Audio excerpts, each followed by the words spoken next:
Wellman TV. Marshal Ortega. Like ka naman dyan, idol. Kabanata 481 talagang hindi matitiis na basagin ang kanyang pangarap. Special Operations Military Region Command Headquarters. Ang pagpupulong para i-finalize ang mga patakaran para sa huling round ng Military Martial Tournament ay natapos sa ganap na 11 a.m. Ang lahat ng 7 espesyal na puwersa mula sa iba't ibang rehiyon ng militar ay sunod-sunod na umalis habang nagtatapos ang pulong. Sa loob ng 11 araw, haharap sila sa isang life or death competition. Ang kinalabasan ng round na ito ay nakatadhana upang makita ang dalawang koponan na natanggal at nabuwag. Pagkalabas pa lang ng command headquarters, tumawag si Marshal kay Jonah. Mr. Ortega, nasaan ka ngayon? Katatapos lang ng anniversary celebration sa alma mater ko. Bago ako umalis ng provincial capital. Gusto kong kumuha ng pagkain kasama ka. Napatingin si Marshal sa kalsada sa harap ng command headquarters. Katatapos ko lang ng meeting at Imon West Hill Road sa lungsod, aniya. Nagkataon lang, Mr. Ortega. Sagot ni Jonah na parang excited. Magda-drive ako para sunduin ka. Tiningnan ni Marshal ang oras. Sige, I could use some time to clear my head. Send me your location. I'll drive over myself. Pagkatapos mabitin. Nilingan ni Marshal si Ernest. Maaari kayong lumabas at sumakay kasama si Commander Colton sa unahan. Sasakay ako sa kotseng ito. Nakaupo sa backseat. Agad namang natuwa si Talia kay Mr. Marshal. I was actually hoping to pick up some essentials while we're here in the provincial capital. Paano kung kasama kita sa kotse? I'll head back to base with you tonight. Tumango si Marshal. Sounds good. Tinulak ni Talia si Freya at Bamulong. Colonel Wright, bakit hindi ka sumama sa akin at tumambay saglit sa lungsod? Mababagat ako sa sarili ko. Tatanggi na sana si Freya, pero lumapit si Talia sa tenga niya at Bamulong. I set up kita para sa ilang oras ng kalidad. Naging pink ang pisngi ni Freya, at mahinang hinampos niya si Tal sa ulo. Magwala ka. Talia pouted, so, hindi ka talaga sasama. Mabilis na sulyap ni Freya kay Marshal. Sino bang nagsabing ayaw kung damay-kit? I need to pick up some essentials too. Si Mark, na nakaupo sa tabi ni Ernest, ay tumunog. Pupunta rin ako, kailangan kong kumuha ng mga mahahalagang gamit. Magwala ka. Sinaman siya ng tingin ni Talia. We're buying ladies' essentials. Pupunta ka rin. Binigyan siya ni Ernest ng isang sampal sa ulo. Bumalik ka sa akin at simulan ang pagsasanay. Inilibot ni Mark ang kanyang mga mata. Fine. Next life, I'm coming back as a woman. And a total knockout, too. Lumabas ka. Walang pag-aalinlangan na binuhat siya ni Ernest palabas ng sasakyan. Sa susunod mong buhay, kung babalik ka bilang isang babae, ikaw ay maitim, mataba, at pangit. Kasama niyan. Kinuha ni Talia ang manibela at nagmaneho patungo sa Springdale Grand Hotel kung saan ipinadala ni Jonah ang lokasyon. Pumasok sila sa parking lot ng hotel. Si Talia ay patuloy na nagpumilit na manatili kay Marshal sa tanghalian sa hotel, at pagkatapos ay lumabas upang mamili ng magkasama. Walang choice si Marshal kundi isama sila. Pagpasok pa lang nila sa pintuan ng Springdale Grand Hotel, may nakita siyang pamilyar na figure. Asawa ni Jonah Lay. Sa sandaling iyon, nakahawak si Lay sa braso ni Patrick at naglalakad silang dalawa papunta sa pangalawa floor, looking cozy and affectionate. Isang malamig na ngiti ang pinakawalan ni Marshal. Sa ngayon, malamang na naubos na niya ang karamihan sa pera ni Jonas. Noong nakaraan, hiniling niya kay Leonardo na bantayan ang isang kumpanyang tinatawag na Regentis Group, na nakarehistro sa Kirk, na itinakda ni Lay at Patrick. Nagtataka siya kung paano umuunlad ang mga bagay. Habang iniisip ito ni Marshal, pinadalhan siya ni Leonardo ng mensahe. Nasa Brookhaven, Draconia na siya, nangangasiwa ng ilang negosyo doon, at nagplanong magtungo sa Harmon Field mamayang hapon. Binanggit din ni Leonardo na nang-alap siya ng impormasyon kung paano inilipat ang mga personal na pondo ni Jonah at ang mga asset ng Southvale Development Group sa Regencies Group sa Kerg. Ipinadala ni Marshall kay Leonardo ang kanyang lokasyon, sinabihan siyang makipagkita sa kanya sa Springdale Grand Hotel.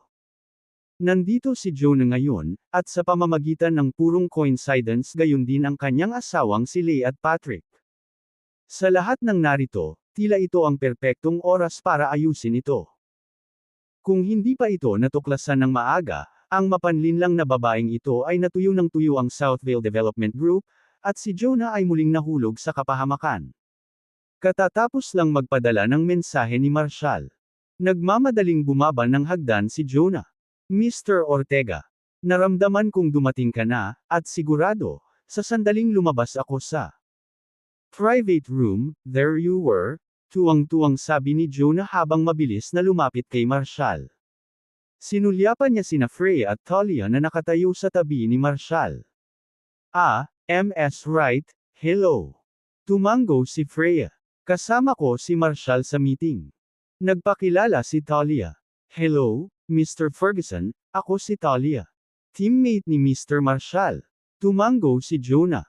Great, the more, the merrier. Halika. Nag-book ako ng private room 205 sa second floor. Nang nasa loob na sila, sumimangot si Jonah at sinabing, Mr. Ortega, nagbigay ako ng inspirational speech sa alma mater ko ngayon. Simula noong pumirma ako ng donation agreement sa kanila, binigyan pa nila ako ng honorary title. Tinatawag nila akong isang matagumpay na negosyante ngayon, kahit na inilista ako bilang isa sa mga pinakakilalang alumni ng paaralan. Buntong hininga, iniisip ang mga mahihirap na taon na iyon. Hindi ko kailanman nang ahas na isipin ang mga ganitong uri ng mga pamagat. Sa totoo lang, iniisip ko noon na ang lahat ng ito ay mga walang laman na label lamang. Hindi ako interesado isipin na bumibili lang ako ng kaunting pagkilala na may kaunting pera para sa paaralan. Ngunit ngayon, nagsisimula akong makita na ang mga pamagat na ito ay talagang mahalaga. Ginagawa nilang mas kagalang-galang ang kahit isang pangkaraniwang negosyo. To put it bluntly, it gives me a bit of status. Kasama sa katayuan ng isang tiyak na antas ng katayuan sa lipunan. Kahit saan ako magpunta, pwede akong maglagay ng mas high-class na itsura. Hahaha. Sinabi sa akin ng pamunuan ng paaralan na sa lipunang ito, lalo na sa mataas na lipunan, lahat ay nagtutulungan sa isa't isa. Kung mas mataas ka ng iba, mas mataas ang iyong maaabot. May kasabihan, di ba? Ang iyong tagumpay ay nakasalalay sa iba. Pinanood ni Marshall ang pananabik ni Jonah, naramdaman niya ang kilig na ibinigay sa kanya ng alumni event na ito. Ang katanyagan at pagkilala ay hindi kapani-paniwalang nakatutukso para sa isang ordinaryong tao. Ngunit ang mga tuksong ito ay maaaring palaging maging isang tayback na may dalawang talam, na nakakasakit sa taong humahawak nito. Mga 2 linggo na ang nakararaan, nakipag-ugnayan sa akin ang Alumni Association. Dumating pa sila sa Harmon-Field ng ilang rhymes, patuloy ni Jonah. Noong una, gusto nila akong mag-donate ng 500 milyon, ngunit nag-aalala ako sa aking cash flow, kaya hindi ako pumayag sa halagang iyon. Nangako ako sa kanila ng 200 milyon sa halip. Ang pera na iyon ay mula sa aking mga personal na ari-arian. Sinabi sa akin ni Leigh na pinaplano niyang gamitin ang Sinabi sa akin ni Leigh na pinaplano niyang gamitin ang pondo ng aming pamilya upang mumuhunan sa ilang mga ari-arian sa ibang bansa. So, binigyan ko lang ng 200 million ang school. Si Leigh ang nag-handle ng buong bagay. Mr. Ortega, tingnan mo nakalagay na ang pangalan ko sa alumni page bilang isa sa mga kilalang nagtapos.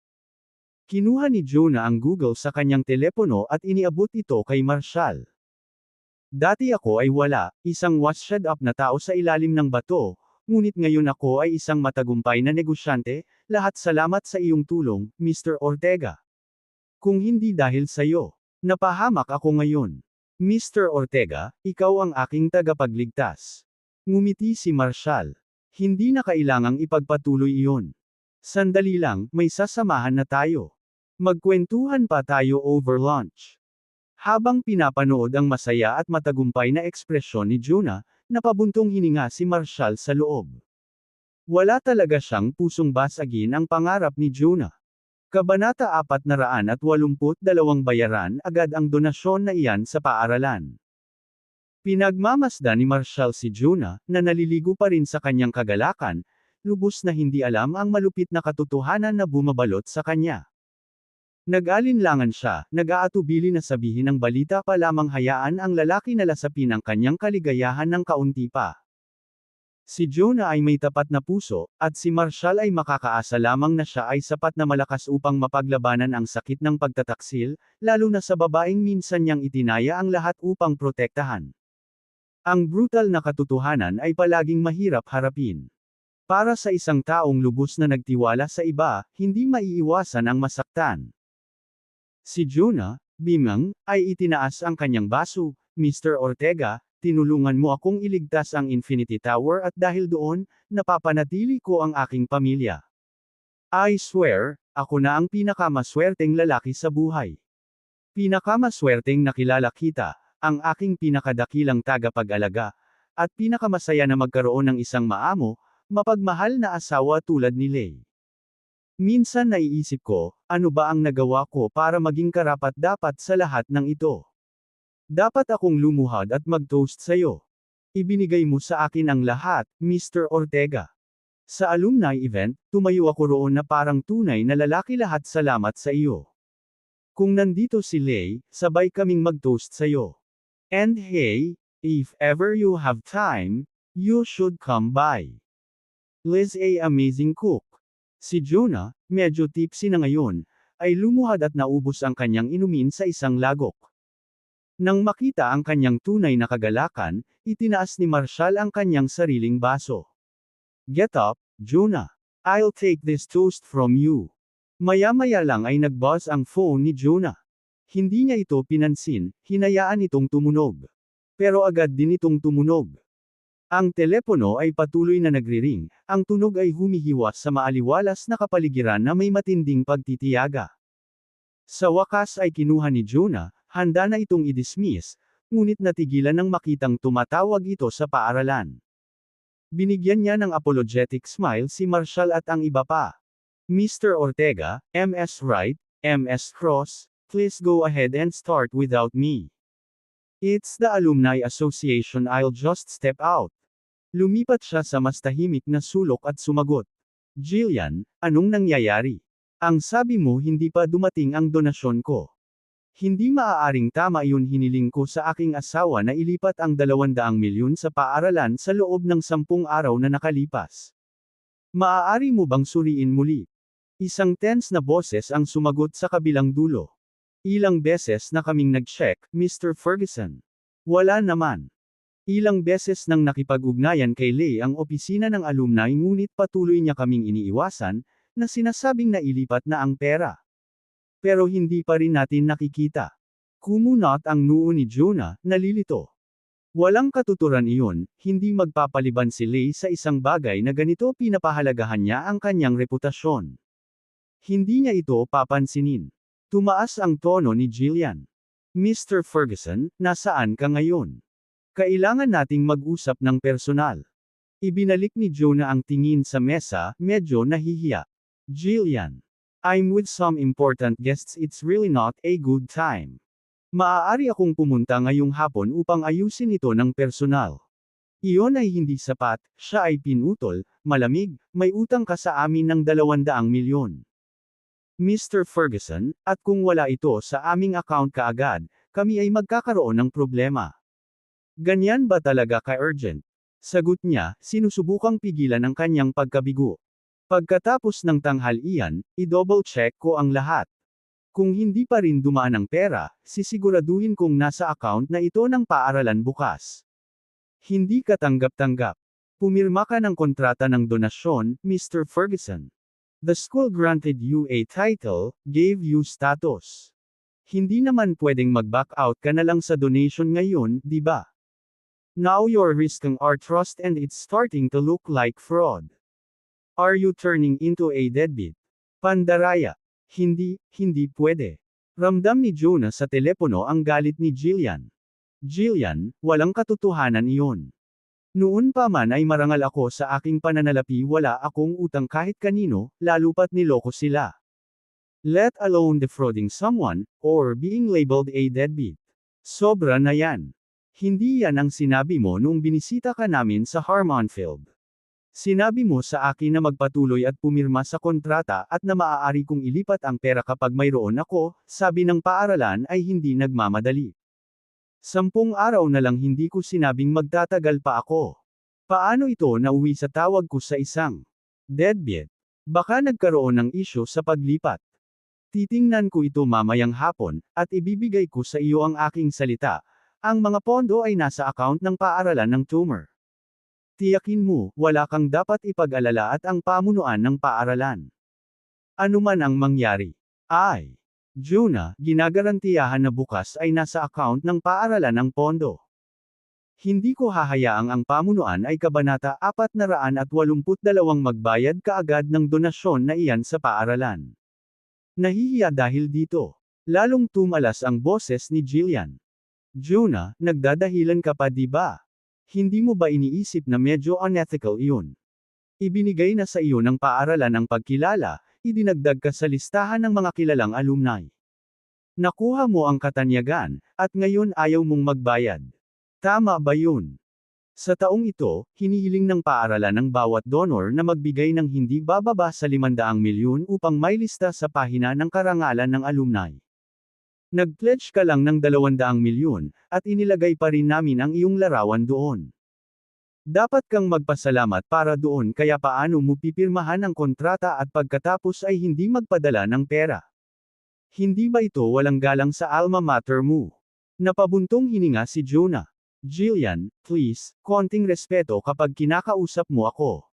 Hinding-hindi ko ng paaralan pinalaki ako ng aking alma mater, at ako ay tunay na nagpapasalamat sa lahat ng nagawa. I feel a real sense of belonging here. Bueno, kung ganoon ka man ang pasasalamat, tandaan mo, pabalik na sagot ni Jillian, ang kanyang tono ay nagyayelong. You have 1 hour to transfer the funds. Otherwise, the school will take legal action. Napakurap si Jonah, natulala. Legal action. Jillian, you can't be serious. It's not like I'm refusing. I'm not about to make trouble over this. Where are you right now? We're coming to you now, she pressed, ignoring his protests. Hiniling sa akin ng pamunuan ng paaralan na dalhin ang legal team ng paaralan upang makipagkita kaagad sa iyo. Nagdilim ang mukha ni Jonah. Ang legal team. Sa palagay mo ba ay kailangang gumawa ng ganoong malaking deal dito? Kung ito ay dumating sa iyon, ang mga bagay ay hindi magiging maganda para sa sinuman. Talaga bang tinatrato mo ito tulad ng ilang koleksyon ng utang? Ito ay isang donasyon, hindi ako isang deadbeat na may utang. Bakit ang lahat ng drama? Tama na, Jonah. Sabihin mo lang kung nasaan ka. We're on our way, she insisted, her tone unyielding. Fine, I'll send my location. Umiling si Jonah, naramdaman ang lamig ng disappointment. Hindi ba pwedeng maghintay pa ng ilang oras ang school? Actually nandito ako kasama ang mga importanteng bisita. Hindi. Bulalas ni Jillian. Kung hindi ito naayos mamayang hapon, magsasampa ang dean bukas ng kaso. Handa ang paaralan na kumuha ng utos ng korte na pumipilit sa iyo na magbayad kaagad ng donasyon. Kabanata 483 dalubhasa ba ang iyong alma mater sa pagkolekta ng utang? Hindi inaasahan ni Jonah na makikipag-ugnayan sa kanya ang Alumni Association sa oras na ito, at sa tono ni Jillian, masasabi niyang tila may malubhang hinaing ang pamunuan ng paaralan laban sa kanya. Kung hindi niya ito nakilala ngayon, malamang nalalala ang mga pangyayari. Nag-aatubili, ipinadala niya ang kanyang lokasyon sa Springdale Grand Hotel. Parin. Nakaramdam siya ng inis sa inasal ni Jillian. Sa wakas ay nagukit siya ng kaunting oras para kumain kasama si Marshall, para lang masira ito ng gulo. Si Marshall ang kanyang pinakadakilang benefactor, ang taong halos nagligtas sa kanyang buhay. Sa kanyang pinakamababang punto, hinayla siya ni Marshall palabas ng bangin. Ang lahat ng mayroon si Jonas ngayon ay salamat sa kanya. Kung magpakita si Jillian at magdulot ng eksena, nakakahiya. Ano ang mali sa babaeng ito mula sa Alumni Association? Hindi ba siya magkaroon ng kaunting pangunawa? Ito ay 200 milyon lamang, alang-alang sa Diyos bakit siya, Jonas, ay susubukang dayain sila mula rito. Nag-donate siya ng pera sa kanyang alma mater at kahit papaano ay tinatrato siya na parang deadbeat. Dapat ay nasa account na ng paaralan ang pera. Paanong hindi ito dumating? Ilang linggo na ang nakalilipas, ilang beses nang nakipag-ugnayan sa kanya si Jillian mula sa Alumni Association. Ang kanyang mga pondo ay nakatali sa iba't ibang mga pamumuhunan, kaya't hindi niya agad nakuha ang pera. Ngunit halos araw-araw siyang tinatawagan ni Jillian, hinihikayat siyang magpatuloy at pumirma sa kontrata ng donasyon at tinitiyak sa kanya na ayos lang kung dumating ang pondo sa ibang pagkakataon. Sa kalaunan, naantig sa sigasig ng batang alumna na ito pati na rin ang mainit na paggunita mula sa pamunuan ng paaralan tungkol sa, hindi malilimutang mga taon na ginugol niya sa kanyang alma mater, medyo nakonsensya si Jonah. Kaya't hiniling niya kay Leigh na mag-withdraw ng 200 milyon mula sa isa sa kanyang mga pondo sa pamumuhunan at pangasiwaan ang paglipat sa paaralan. Dahil maaga niyang winakasan ang kontrata sa pamumuhunan, nawalan na si Jonah ng mahigit 10 milyon sa mga parusa at hindi nakuha ang mga kita. Hindi kaya talaga na ilipat ni Leigh ang pera sa account ng school. Ito ang kadalasang oras na kasama ni Leigh ang kanilang anak sa isang sesyon ng pagtuturo. Kung hindi, tatawagan niya siya kaagad para kumpirmahin, para i-clear ang anumang hindi pagkakaunawaan sa Alumni Association. Anong nangyayari, Jonah? May problema ba? Sinulyapan ni Marshall si Jonah na mukhang tensyonado sa sitting area at casual na nagtanong. Nakaramdam ng hiya si Jonah at hindi sigurado kung paano ipapaliwanag kay Marshall ang sitwasyong ito. Tungkol ba ito sa iyong donasyon? Napansin ni Marshall ang pagkabalisa ni Jonah. I overheard. Ang 200 million ay hindi pa nakakapasok sa account ng school. Hindi ba pwedeng makipag-ayos ka na lang sa kanila at ayusin bukas? Isang awkward na tawa ang pinakawalan ni Jonah. Ang babaeng iyon mula sa asosasyon ng alumni ay talagang bata at medyo hindi nababaluktot. Sabi niya, gusto ng paaralan na maayos ito ngayon, at darating siya dito sa ilang sandali. Ganon ka-urgent. Kumunot ang noo ni Freya. They can't wait even one day. Pupunta ba sa ilalim ang alma mater mo kung wala ang 200 million mo? Si Talia, na nagbuka ng paa ng alimango, tumawa at idinagdag. Mr. Ferguson, sinasanay ba ng alma mater mo ang mga tao para maging profesional na mga debt collector? Ipinilig ni Jonah ang kanyang ulo, walang magawa. Hindi, baka misunderstanding lang. Ang asawa kong si Leigh ang nag-asikaso nitong paglipat. Sa ngayon, kasama ni Leigh ang aming anak sa pagtuturo, ngunit dapat na matapos ang mga ito sa loob ng halos 10 minuto. Tatawagan ko siya kapag natapos na sila, at malalaman natin kung ano ang nangyari. Mr. Ortega, I'm really sorry. Gusto ko lang na magkaroon tayo ng masarap na tanghalian, ngunit hindi ko inaasahan na darating ito.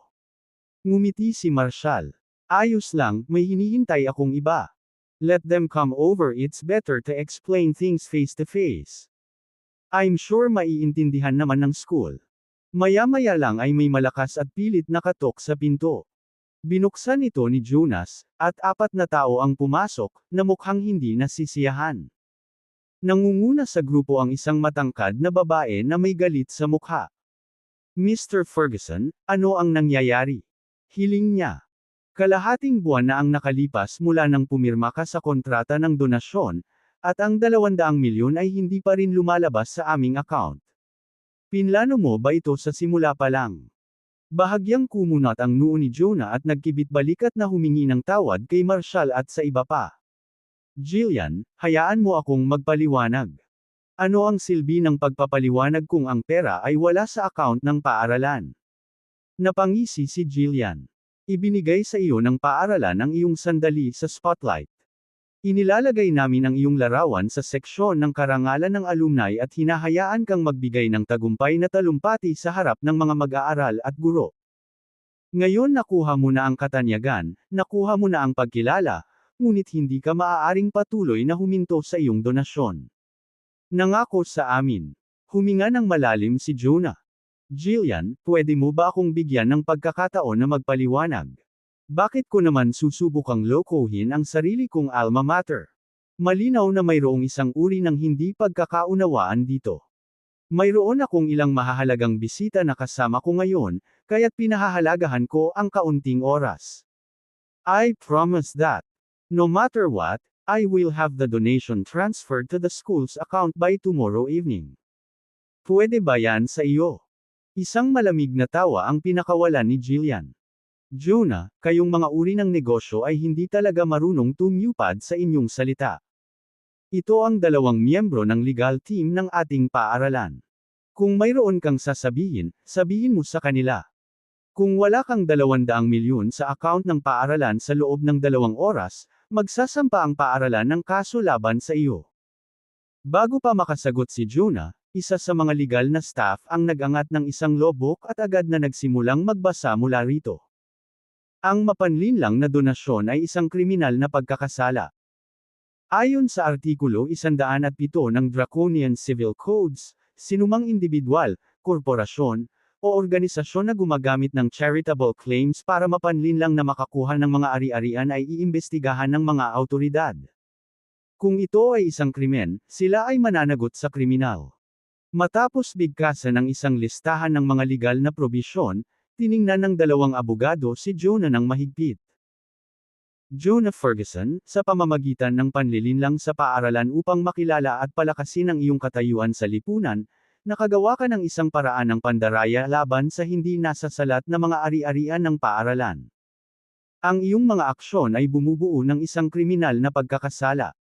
Sa makatuwid, kung hindi mo ililipat ang mga pondo sa loob ng napagkasunduang oras, magsasampa ang paaralan ng mga kasong kriminal para sa iyong mga ilegal na aktibidad.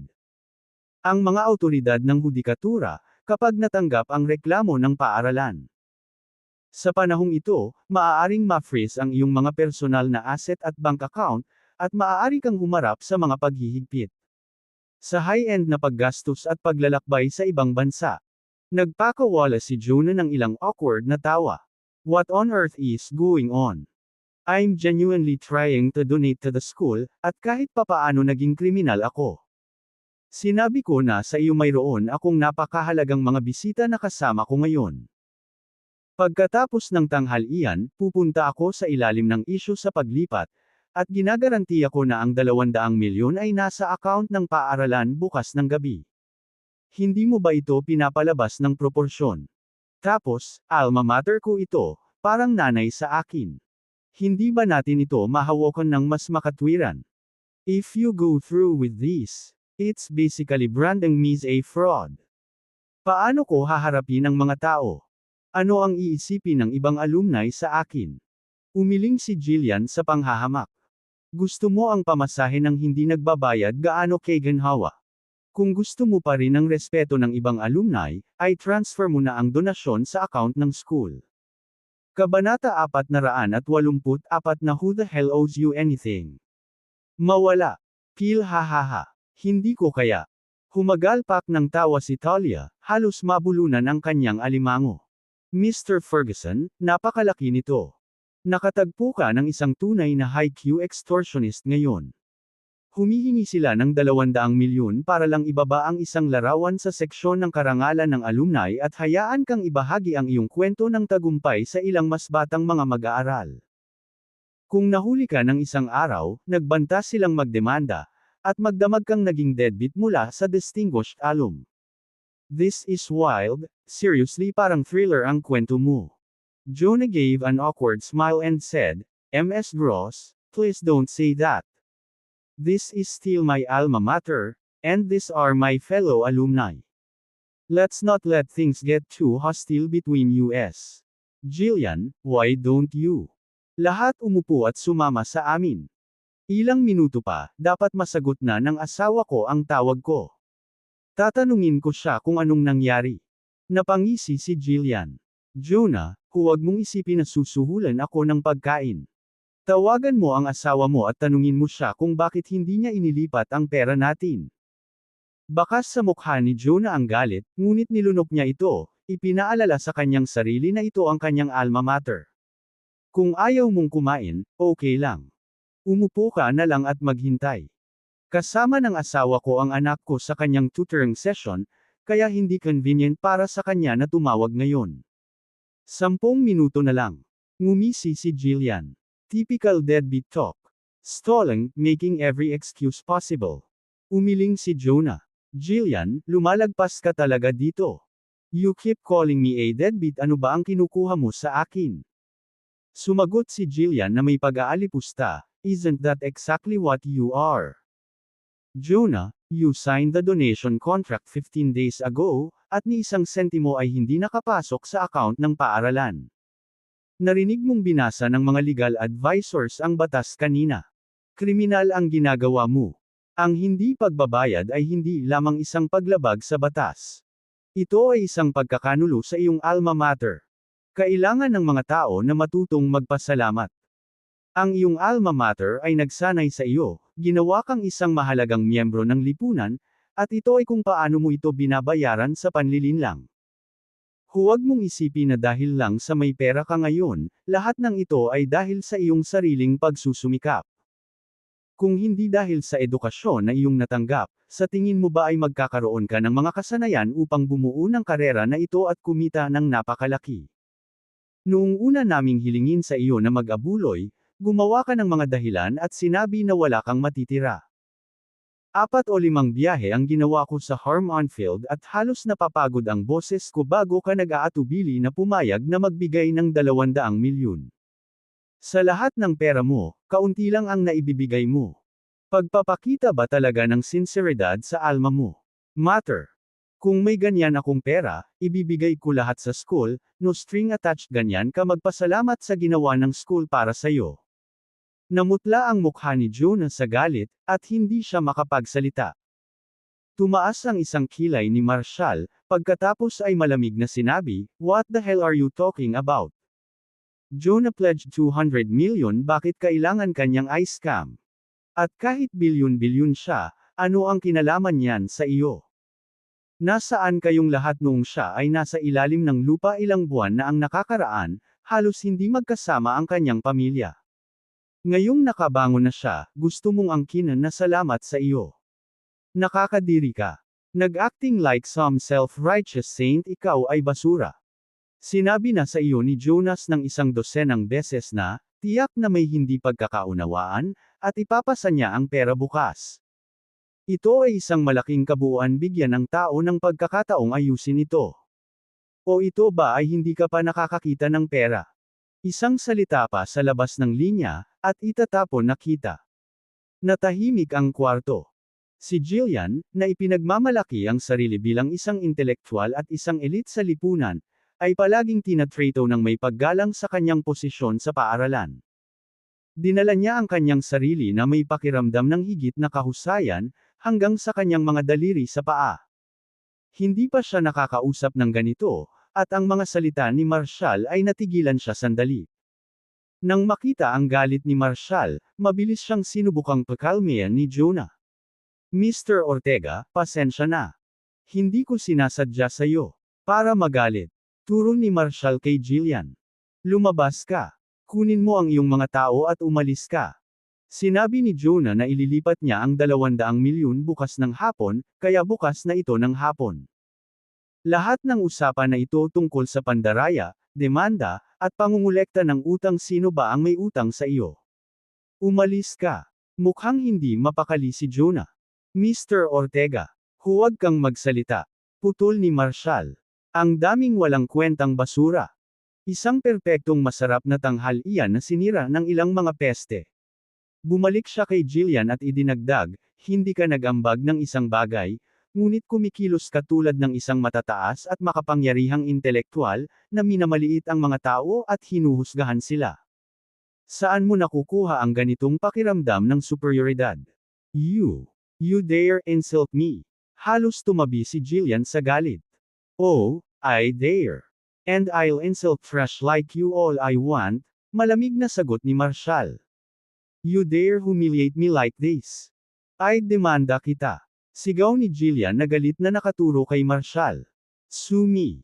Wala kang paninindigan para dyan, Marshall scoffed. Napasulyap si Freya kay Junah, kitang-kita kung gaano siya nababagabag. Tumayo siya at sinabing, Ma'am, I think it would be best not to escalate this. What was originally a win-win situation does not need to turn into a gulo for both sides. Bakit hindi ka bumalik? I'll personally vouch for Mr. Ferguson by tomorrow evening, the 200 million will be in the school's account. And who the hell are you to vouch for anything? May awtoridad ka pa bang gawin ang pangakong iyon? Galit na sinigawan ni Jillian si Freya. Pagkatapos ay sumugod siya sa mesa, itinuro ang pagkalat ng pagkain. Junah, tignan mo, nagsasayang ng pera sa magarbong pagkain na ito imbes na ibalik mo ang school. At nakikisama ka sa mga mababang klaseng babaeng ito smack. Isang malakas na sampal ang damapo sa mukha ni Jillian. Sinaktan siya ni Talia. Sino ang tinatawag mong low class, loudmouth ka? You dared to hit me. Natigilan si Jillian, ganap na hindi maproseso na may makakatama sa kanya. Napailing na lang si Freya at muling umupo. Humakbang si Talia. Paano kung ginawa ko? Nagtapos ako at lumalaban sa mga kriminal sa oras na ako ay 18. Kaya kung pabagsakin ang isang buong pangkat ng mga hamak na tulad mo. Hinawakan ni Jillian ang pisngi niya, nanlilisik ang mga mata sa galit. Fine. Tingnan natin kung gaano ka katigas. Tumatawag ako ngayon sa pamunuan ng paaralan, tumatawag sa tiyuhin ko, at tumatawag ng pulis. Alam mo ba kung sino ang aking uncle? Ang aking tiyuhin ay si Desmond Osborne. Umiling si Marshall. Sige na tawagan mo na sila. Walang pupuntahan dito. Isang mahabang buntong hininga ang pinakawalan ni Junah. Mr. Ortega, pasensya na. Kasalanan ko lahat ito. Malamig na sagot ni Marshall, oo, Junah, kasalanan mo. Ang iyong pinakamalaking kahinaan ay ang iyong pagiging sentimental, masyadong nagtitiwala. Hindi ito ang uri ng sitwasyon kung saan maaari kang kumilos ng puro sa damdamin. Ang anumang desisyon na ginawa dahil sa kawalan ng katwiran o salpok ay tiyak na isang pagkakamali. Mukhang nagbitiw si Junah. Alumni ko sila. Hindi ko inaasahan na ang mga bagay-bagay ay magiging ganito. Isang malamig at walang katatawan ng ngiti ang ibinigay ni Marshall. Alumni. Kahit na ang mga taong mukhang malapit ay hindi palaging trust. Kabanata 485 mga ipokrito sa damit ng tupa. Makalipas ang ilang minuto, may mga yabag na papalapit sa labas ng private room. Mabilis na pumasok si Albert Soule, ang pinuno ng Alumni Association. Pagkapasok niya ay dumiretso siya kay Jillian, kinulong ang mukha nito na may pag-aalala. Jillian, anong nangyari? Sino ang nakabangga sa'yo? Itinuro ni Jillian si Junah at ang kanyang mga kaibigan, kasama si Talia. Si Junah yun at ang kanyang mga kaibigang hindi sibilisado. Humihingi ako ng paliwanag ngayon hindi pa ito tapos. Si Albert, isang lalaking nasa edad 50 anyos, ay hinimas ang ilang hibla ng buhok na natitira sa kanyang ulo at hinarap siya ng seryoso. Huwag kang mag-alala, Jillian. Sisiguraduhin ng paaralan na maibibigay ang hustisya sa pamamagitan ng mga legal na paraan. I-report ko lang ang sitwasyong ito sa pulisya at sa media sa ngalan ng paaralan. Ang mga tao sa ating katayuan ay hindi maaaring pahintulutan ang ating sarili na mabuli ng mga walang asal ito ay sadyang mapangahas. Sisiguraduhin namin na mananagot ang taong nanakit sa iyo. Humakbang si Junah. Mr. Soule, nagkaroon ng hindi pagkakaunawaan. Please let me explain. Umiling si Albert, bumantong hininga. Junah, paano naalis ito sa mga bagay-bagay? Kung mayroon kang sasabihin, dapat ay sinabi mo ito ng mahinahon. Ngunit ang pagkakaroon ng iyong kaibigan ay gumawa ng karahasan iyon ay hindi katanggap-tanggap. Napabuntong hininga si Junah. Mr. Soule, kakain ako ng tanghalian kasama ang ilang napakahalagang kaibigan ngayon. Lumapit si Jillian at hiniling na i-handle ko kaagad ang paglilipat ng donasyon. Dahil ang aking asawa ang namamahala ng 200 milyong donasyon, hindi ko ito binabantayan, at hindi ko alam na ang pera ay hindi pa nakakarating sa account ng paaralan. Sinabi ko kay Jillian na titingnan ko ito pagkatapos ng tanghalian at siguraduhing mailipat ang mga pondo bukas ng gabi. Ngunit hindi tinanggap iyon ni Jillian at pinilit kong hawakan ito sa lugar. Ang aking asawa ay nasa Harmonfield ngayon, at siya ay kasalukuyang kasama ang aming anak sa isang sesyon ng pagtuturo. Nasa classroom siya ngayon, kaya hiniling ko kay Jillian na maghintay ng 10 o 15 minuto. Tumanggi si Jillian at nagdala pa nga ng 2 abogado, na nagbabantang kakasuhan ako at nagsabi ng ilang napakasakit na mga bagay. Hindi na nakatiis ang mga kaibigan ko, at medyo uminit ang mga pangyayari. Medyo naiinitin. Galit na sabi ni Jillian. Tinawag nila akong basura at inakusahan ako ng pagtatangkang lokohin sila. At sinaktan ako ng babaeng yun. At tinatawag mong maliit na argumento iyon. Napabuntong hininga si Albert. Jillian, huwag kang mag-alala, sisiguraduhin kong makukuha mo ang hustisyang nararapat para sa kaiyahiyang ugali na ito. Tayo ay mga taong may katayuan, may uri, na may pagpipino. Hindi natin dapat ibaba ang ating sarili sa antas ng mga walang kultura at walang ginagawang mga individual na ito. Ang pagpindot sa isang tao ay nagdudulot ng mga legal na kahihinatnan, gayon din ang paninirang puri at pandiwang pag-atake, lahat ito ay mga anyo ng personal na pag-atake at ilegal. Sisiguraduhin ng paaralan na ang mga responsable sa pag-atake ay haharap sa buong saklaw ng batas. Tanging ang mga taong may pinakamababang karakter ang pumupunta sa karahasan. Isang malamig na tawa ang pinakawala ni Talia.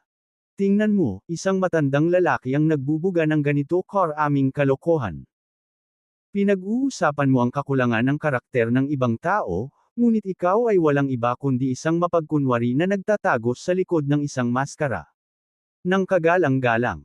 Pretending to be so refined, when really, you're just a corrupt fraud na nagtatago ng dumi sa loob.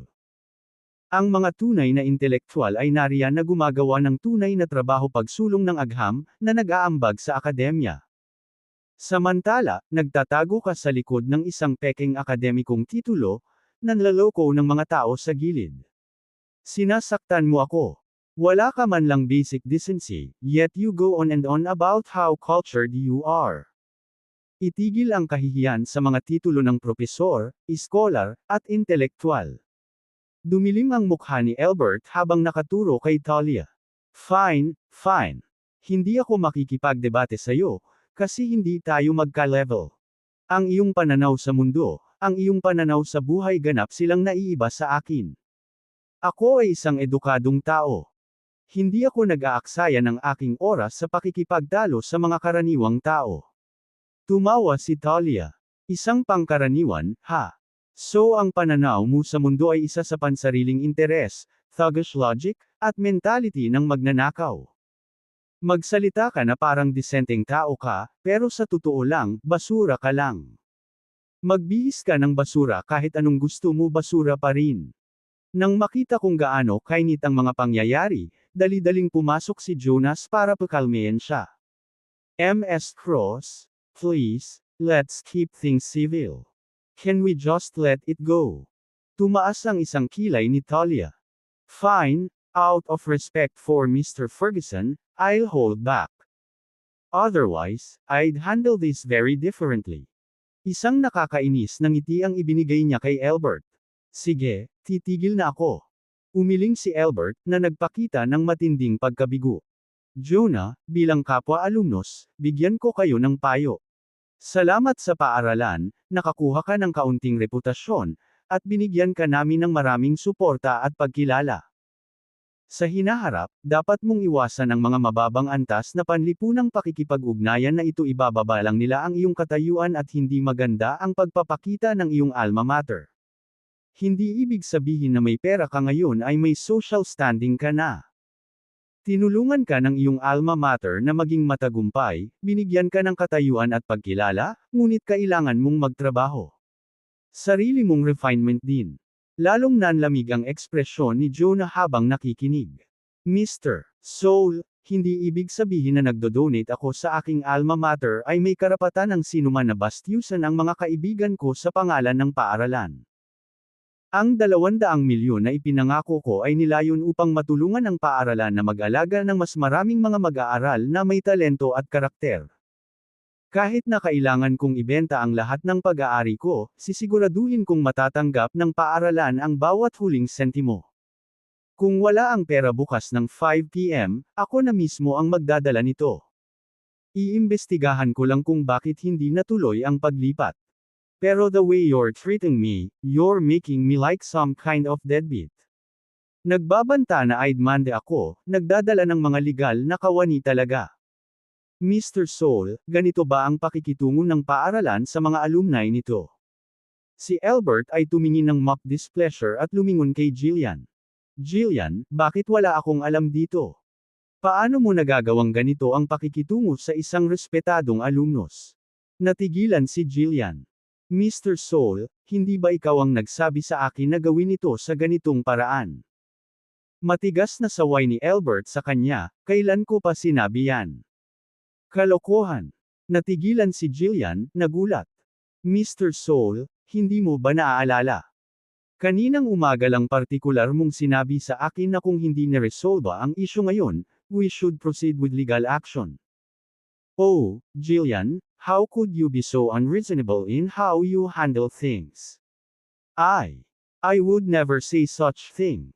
Ungol ni Albert, nagkukunwaring galit. Kaya lang, tumabi si Talia at itinaas ang phone niya sa harap ni Jonah. Mr. Ferguson, tingnan mo ito. Iyong litrato sa alumni honor page wala na. Ito ay naroon kanina, ngunit ngayon ang pahina ay patuloy na kumikislap. Ipinapakita ito ng 1 minuto at inaalis ito sa susunod. Napatingin si Jonah sa blank spot kung saan nakalagay ang picture niya dati sa Distinguished Alumni section. Bumilis ang tibok ng puso niya nang makaramdam siya